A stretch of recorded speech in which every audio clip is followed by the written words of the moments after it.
สวัสดีครับพี่น้องอีฟซีแฟนช่องมื้อนี้หมารวยพามาตามในวทางของแม่เก๋นะครับเพิ่นฝันดีแล้วพี่น้องผู้นี้ฝันลามกนะครับน่าจะมีโชคเพิ่นว่าเอาเราไปติดตามเพิ่นฝันลามกไปใดไปติดตามรับชมกันครับ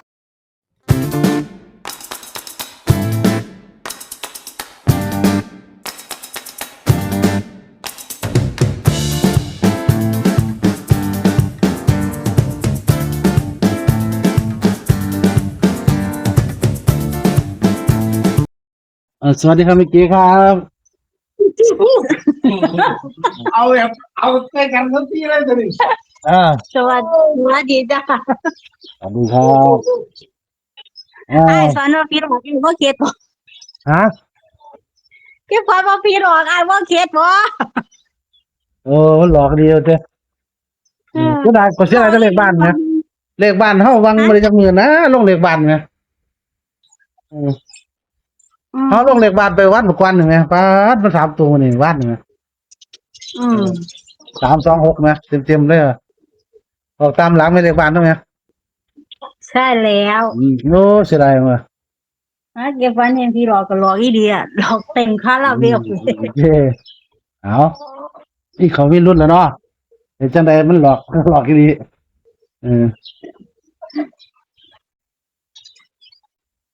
เอาฝนตกบ้างวันฮะว่าฝนตกบ่แห้งเลยพี่ดีแล้วเดี๋ยวเขาก็สิเนาดีแล้วเดี๋ยวเขาสิเนาจ้ะเป็นวันที่หาเนาะเมื่อกี้ฟันได้เมื่อคืนนี่ไอ้เก็บฟันว่าเด็กหน่อยไอ้แก้ผ่าแลนยังขึ้นอืมไปทาที่รถมันก็ตัดหน้ามีแต่ผู้เก่าไงตัดหน้านั่งอยู่ไสมันก็แลนแก้ผ้าตัดหน้าเฮาอยู่ซั่นนี่เห็นเราใช่งี้ผู้ชายเห็นประมาณด้วยผู้ใดประมาณต้องก่อนนี่ประมาณเลยใหญ่ก็น้องปอนจักหน่อยใหญ่ก็น้องปอนจักหน่อยผู้ชายเนาะจ้ะเห็นจูอยู่เบ้าออกอากาศได้บ่เขาก็จูซื้อแล้วแพงเลยจูก็จูไปจ้ะเขาแข็งวะฮะเขาแข็งวะมันจูเล็กน้อยแหม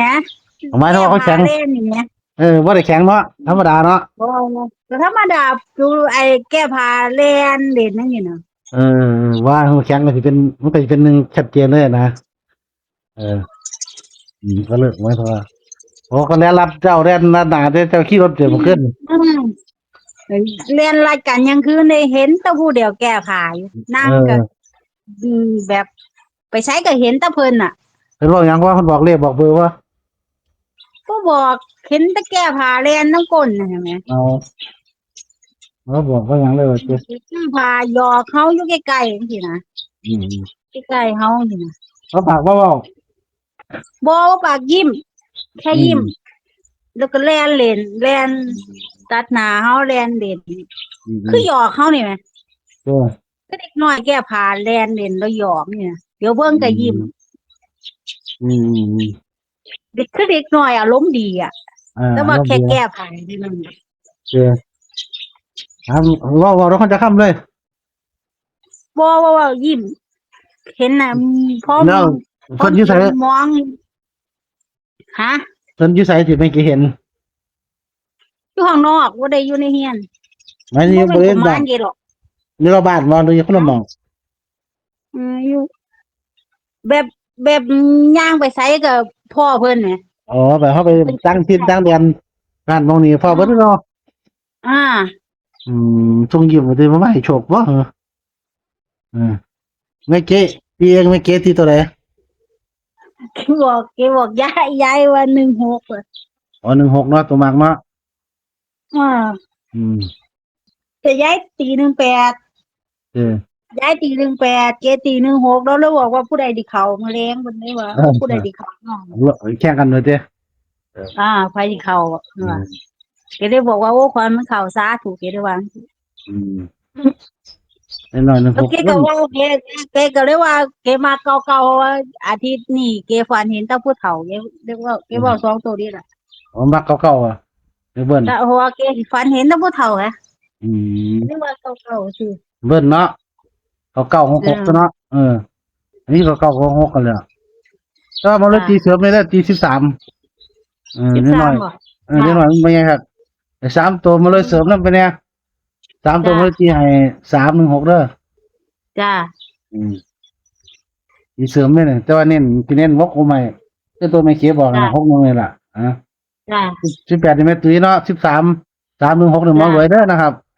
จ้า 3คนแข่งกันเพื่อสิเข้ามาเนี่ย จ้า สมประกวด3อาจารย์ตีเลขเนาะ จ้าจ้า จริงๆมาเลิกกับตี16นึงหากันนี่แหละแต่ว่าไปเกี่ยวแล้วก็เลยว่าก็เลยมักน้ำอยู่ก็เลยว่าปากแล้วว่าเพิ่มให้3ตัวเดียวคิดว่าเด้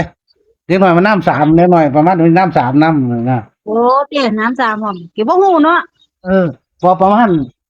น้องปอนมันเป็น3อยู่เตี้ย เป็น3ผู้ชายเนาะเป็น3จ้า บางคนค่อยตีเด็กผู้ชายค่อยตี317ก็ได้แต่ว่าเฮาก็ตีตามไปเกณฑ์น่ะมันเป็น16เนาะจูเป็น จ้า อะไรคือกันนะตีซอยประมาณนี้เด้อนะครับพี่น้องผู้ใดมักตัวเดียวเขียนๆแม่เก๋ตี61เนี่ย16นี่ล่ะตัวแม่ตี10แม่ตี18หมดเลยตี13เป็น3-6นำเนาะส่วนแม่เก๋มักเบิ้ล จ้า ตอนนี้ตำรวจเฒ่ามันว่า66 99ไอ้99ไอ้นั่นแน่ผมเลยว่าก็ต้องเป็น66นำแน่ล่ะไอ้99ก็66เนาะ จ้า อันนี้ก็69พร้อมหมดแล้ว สิหลายตัวได้บ่ลงให้เขียนแต่เบิ้ลดีกว่ามันสิหลายตัว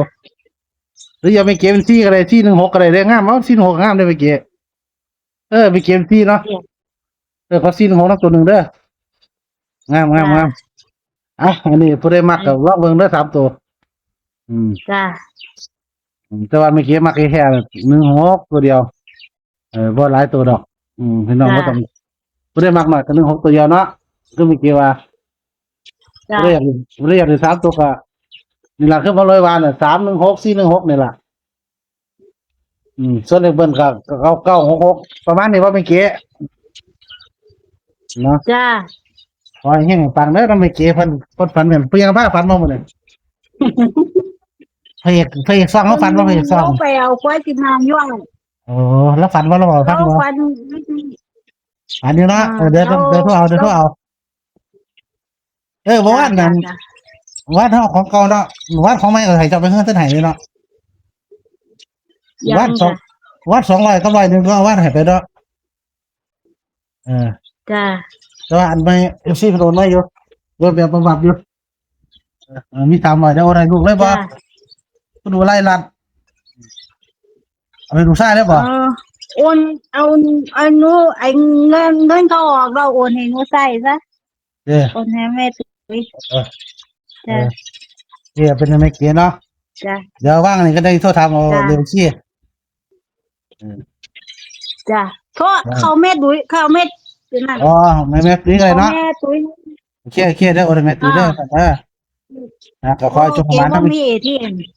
ขอชมมาไม่เกียเด้อนะครับแห่งฝากสุขสวัสดีครับ